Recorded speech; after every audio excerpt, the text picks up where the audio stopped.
17 candidates down, and Trump is the last man standing, the presumptive Republican nominee. Have you made any mistakes in this campaign? You had said publicly you thought the retweet about Heidi Cruz was a mistake. Let me just... Well, I said I could have done without it, to be exact. I mean, I could have done without it. You said a mistake. Are you walking that back? No, I'm not walking it back, but I actually didn't say it that way. I said I could have done without it. I mean, but it was a mistake, wasn't it? I mean, that you shouldn't have done that, I wish right? I didn't do it. Although, you know, I guess you could say she's fair game because she's very much involved with the campaign. But I don't know. She just seems like a nice woman. Well, you know what? I have millions of followers at Real Donald Trump. I have millions of followers. I have millions of... I'm familiar. Yes, you are. The thing that gets me in trouble is retweets. The retweet is really more of a killer than the tweets. The tweets I seem to do pretty well with. So that's one, the Heidi Cruz thing. Let me just give you a list of a couple and tell me whether you have any regrets on it. Go ahead. The comment about John McCain, you prefer people who weren't captured. The comment about Carly Fiorina's face. But do you regret any of those comments? Yeah, I guess so, but you have to go forward. You make a mistake, you go forward, and you know, you can correct the mistake, but to look back and say, gee whiz, I wish I didn't do this or that, I don't think that's good. I don't even think, in a certain way, I don't even think that's healthy. Now, one of your advisors recently told Republican Party leaders down in Florida that you have been playing a part and that we're going to see a different Donald Trump. So which is the real you? You know, the sort of brash, tell-it-like-it-is guy we've seen on the campaign trail, or the more humble, possibly boring, presidential you? I think it's both, I'll be honest. But, I mean, I change for different settings. If I'm on a boardroom, I'm not going to be shouting and ranting and raving and doing it the same way that I would, you know, if I'm talking to 12 people, than if I'm speaking to 25,000 people in a major arena someplace. So I think, actually, I'm probably 2 or 3 different personalities. Let me ask you about that, because most American parents try to raise their kids to not bully, to not name call, to not tease, not taunt. How can they effectively bring that message when the front-runner for the Republican nomination does all of those things? Well, I do it really, you know, I've been saying during this whole campaign that I'm a counterpuncher. You understand that. I'm responding.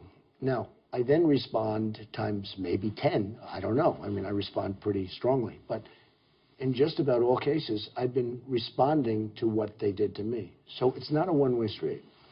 Let's talk about us. Okay. We were always friendly. Right. Good relationship. Right. And then came the August 6, 2015 debate, and I asked you a tough question about women, using only the words that you had used. I thought it was a fair question. Why didn't you?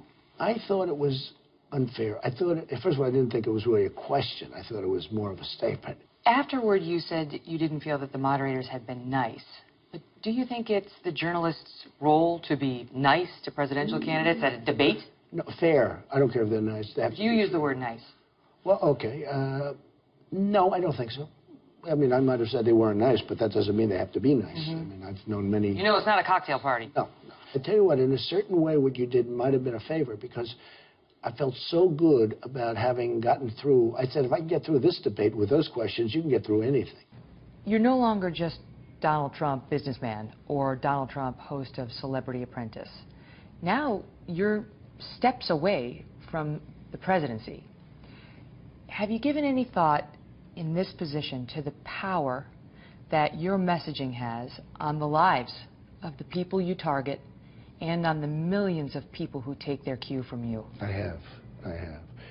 And I see suffering. I mean, I see tremendous suffering, and I understand it. I have a very big heart. A lot of people don't understand that, but people that know me do.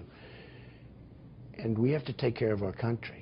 And I do feel America first. I mean, America has been 4th and 5th and 9th. I mean... But you know what I'm saying. When Donald Trump targets somebody and says, this person is bad, that person is bad, it creates a firestorm in those people's lives, and many of these people are so-called civilians who haven't put themselves out there as public figures. But it's in response to something that they did. But they're listening to you, and they're taking their cue from you.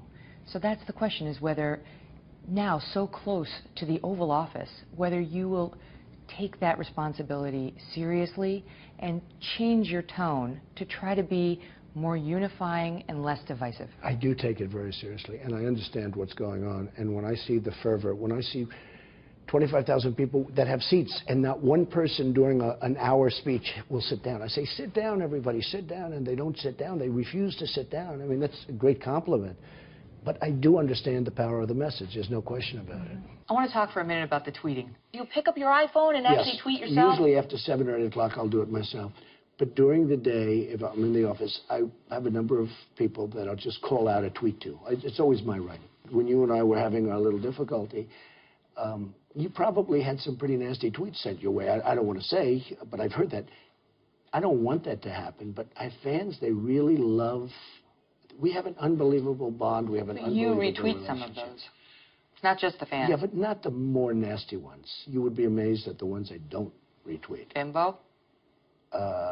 Well, there was a retweet. Yeah, did I say that? Many times. Ooh, okay. Excuse me.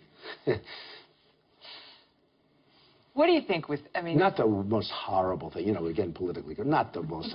Over your life, Megyn, you've been called a lot worse. Is that right? Wouldn't you say? You know, you've had a life that's not been that easy. And it's not about me. It's not about me. It's about the messaging to young girls and to but again, other women. It's a certain amount of fighting back. You know, it's a modern-day form of fighting back.